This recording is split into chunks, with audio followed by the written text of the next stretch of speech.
पेशावर एक workers convention था, free Khan नाव एक हमने अब माठो दिया है, वहाँ मैंने तकरीर की और वहाँ मेरी तकरीर से कबल वर्कर्स ने सूबाई चंद वज़रा पे तनकीद की और दो तीन ऐसे अमूर हैं जिन पे पूरी पार्टी को एतराज़ हैं, जिस तरह उन पुलिस अफसरान को अच्छे मनासिब देना जिन्होंने हमें मारा पीटा, हम पे गोलियां चलाई, हमारे वर्कर्स को मर्डर किया। लेकिन आज भी बड़ी कलीदी नशिस्तों पे, बल्कि उस वक्त के बजाय आज के वक्त में बेहतर ओहदों पे फाइज हैं। वही आईजी बेटा है, वही चीफ सेक्रेटरी बेटा है जिन्होंने हमारे खिलाफ जेरी मुकदमात किए, हमारे वर्कर्स को, उनके अहले खाना को घरों से कैंचा, चार दीवारी का तकद्दुस पामाल किया।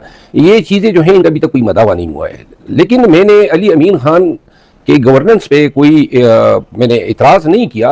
अलबत्ता जो चंद वज़रा थे, वर्कर्स थे, उन्होंने वेंट आउट किया अपने जो उनके ग्रीवेंसेस थे। दूसरी बात यह कि उस कन्वेंशन में पेशावर से कोई मुंतखब नुमाइंदा नहीं आया था, जो इंतहाई काबिल अफसोस है। उन्होंने मुंतज़मीन ने बताया कि हमने तमाम को दावत